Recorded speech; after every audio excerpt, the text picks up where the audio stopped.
What if I told y'all that all art is the same, is the same, is the same, is the same? What did you do before you were a singer? I made clothes, men's clothes.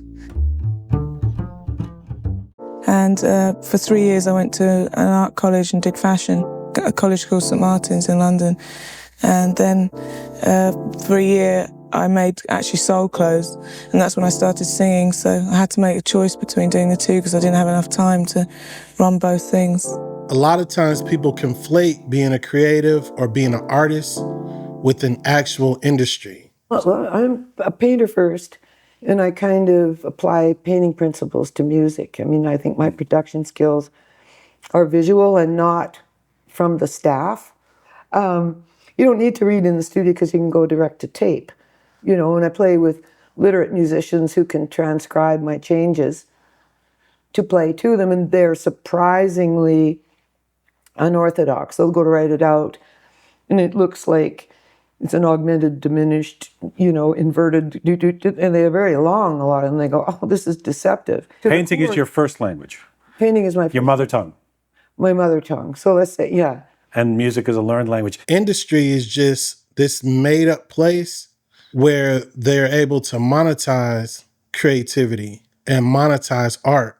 Your creativity is not limited to an industry. The walls in these industries are built for commerce. Even when you think about other disciplines and other arts, they're not so much other worlds, they're neighborhoods in the same city.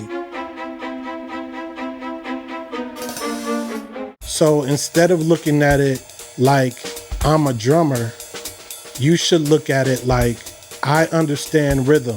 That's the reframing part. If you say I understand rhythm, it doesn't trap you into one industry. So you can take that and you can transfer it to any industry you want, because rhythm is something that's in every single art. But the idea is the conversation catches fire amongst the characters. And then they take it and run with it. And then I'm almost like a court reporter, jotting it all down. And then usually whatever comes out is what comes out. Now, inside of that, there is a rhythm to it.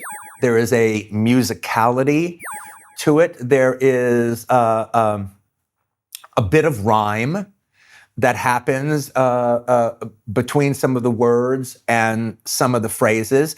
And so, it's not poetry, but it's not completely divorced from poetry. The language might change a little bit depending on the art, but it's all rhythm. Photography has rhythm. Comedy has rhythm. Fashion has a rhythm. All art has a rhythm. In some art forms, they'll call it pace. Timing and cadence, all those are bunched together. When I look at this picture, there's a real sense of... You want to sing? Luckily not. But lots of motion, lots of rhythm. And there's a lot of depth. I mean, the image goes way deep. All art constantly aspires towards the condition of music.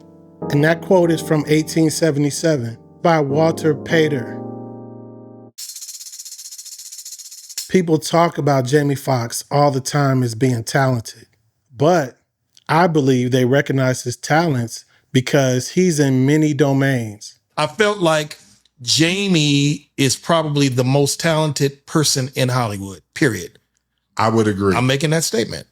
He can do it all. He can sing. Yeah. He can dance. He can throw a football. He can act. He can mimic. Beautiful. I just want you to know you're my favorite girl. Empire came in. What's going on with you, man? What's going on with Shazam, man? I see you, Jamie, man. Man, I'm coming down there to do your show, Jamie. Well, Jamie, down there in South Carolina, some of my best friends are of color. He can do it. He can play the piano. He's a classically trained pianist, right? And it's like, when you went to school and you had a friend that should have been in the gifted program, but he wanted to be a thug. If you look at him long enough, you'll see the nuances. You'll see the tools. So it's not that he's the most talented. in the way that they're thinking talented, as if he has the most talents. It's really that he's in the most domains. Even in interviews as a storyteller, you'll notice the way he tells the story is musical. The camera is high, but not as high as the heavens, just above the trees, and it's snaking through New York. Somewhere in New York, and it's cold, and people are on their way to work. It's just one camera, and you hear focus mitts being hit in the distance, and it's capturing regular day, blue collar people, you know what I'm saying, in the hood. It's just regular, people on their way somewhere. And then we get up to this boxing gym, we see the doors, and the camera stops, and you hear the doors open magically, camera snakes in, and we see in the distance a hulking figure holding focus mitts and a little kid hitting the mitts. And you hear the kid asking the hulking figure, "My dad said you were amazing. My dad said you was one of the best. You was boss. You was this, you was that." And you hear the person's voice, "Don't worry about what your dad said. Just throw the right. Make sure you keep your left, though. You get your head knocked off." And as the camera gets closer, you see that it's now Mike Tyson. "And no, but my dad said, I'm going to tell you one time, don't say anything about your dad. I don't care. That was back in the day. Just throw the left. And when you shoot the right, shoot it with authority. Shoot like you mean it." And he throws it right, and he hits Mike, and Mike acts like he's falling in super slow motion. And when he hits the ground, ding, ding, ding, he's back at the last fight. He got knocked out. And he's there. And as you see him, the last fight, he's on the ground, and he rests back on the ropes, and he sees everybody talking shit. Everybody saying, "Get up, Mike." Some people saying, "You a bum." Some people saying all the things that people were saying, because we were split at that time. And he rests back on the rope, spits his mouthpiece out, and it goes calm. And you just hear,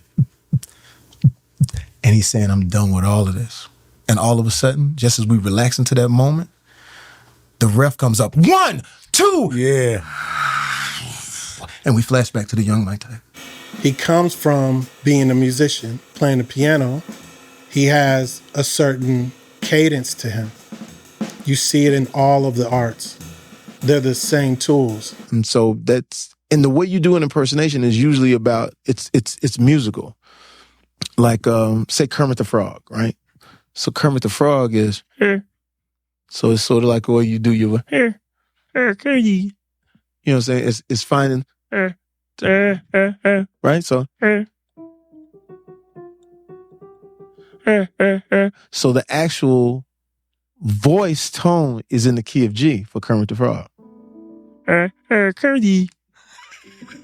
Kermit Frog here with the Sesame Street. So and then once you get the voice tone, it's how you manipulate your mouth to get the sound. Because you notice, so it's sort of constricting, and then it's asking the character to come sit with you. Kermit the Frog here with the 3 little pigs. So but the key is this, and at the same time, Kermit the Frog. Who else sounds like that? Sammy Davis Jr. a little bit, because man. So now Kermit the Frog is one way, but if you just twist your voice or twist your mouth to the right and grab some swag, now you're Sammy Davis Jr. Because, man, it's the same voice, It's musical in every art form.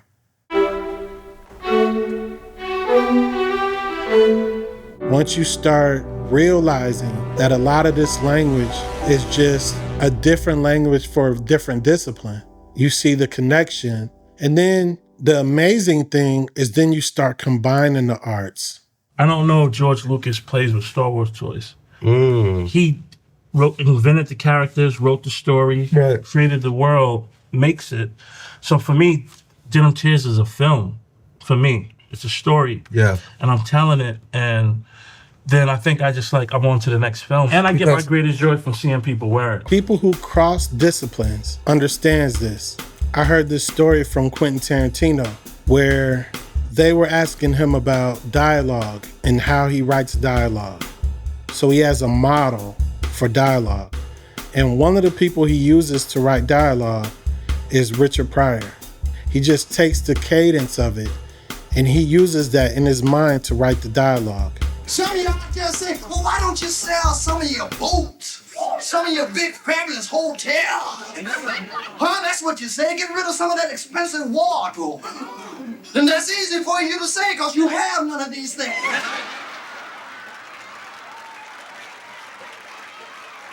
That's how you transfer something from one art discipline to the next.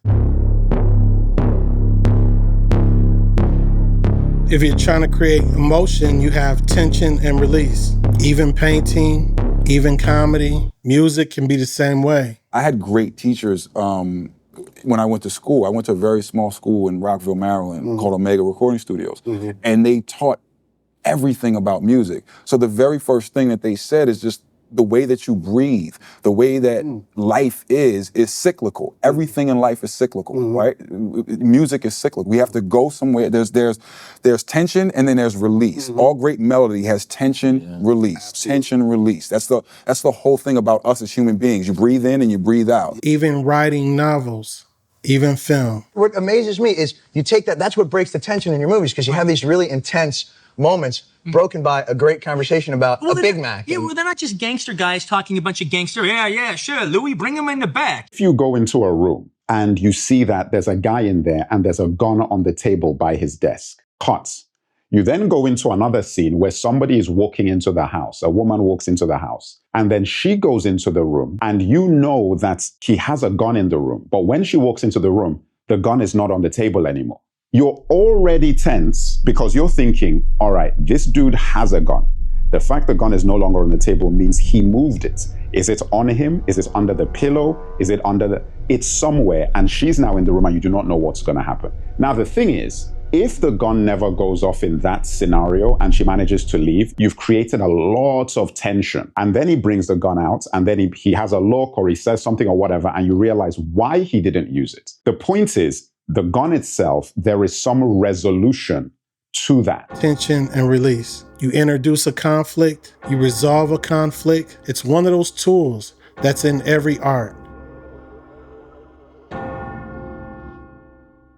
When you listen to someone like Jim Carrey and how he speaks, and you listen to him communicate his thoughts, and then you look at his paintings, you'll notice a similarity in the way he communicates verbally and the way he communicates through his art. And it's the same way in his acting, this over-the-top boldness to him. You see that in his paintings also. It's not just how he feels at that moment, but it's how he expresses how he feels when it's not verbal. Like how the character is so much bigger than the actor because of his movements, because of his expression. They come up to me in the street and, their parent says, you know who that is? That's the Grinch. And I go, I must find a way to stop Christmas from coming. And their parents go, oh, I thought it was makeup. But you also look at scale and his ideas. Yeah, no, I don't believe in icons. I don't believe in personalities. I believe that peace lies beyond personality, beyond invention and disguise, beyond the red S that you wear on your chest that makes bullets bounce off. I believe that it's deeper than that. I believe we're a field of energy dancing for itself. And he talks about how he sees humanity. Then you understand that scale is a weapon for him. The consequence to not being able to maneuver art in this way is that you can get block easy. You can get writer's block.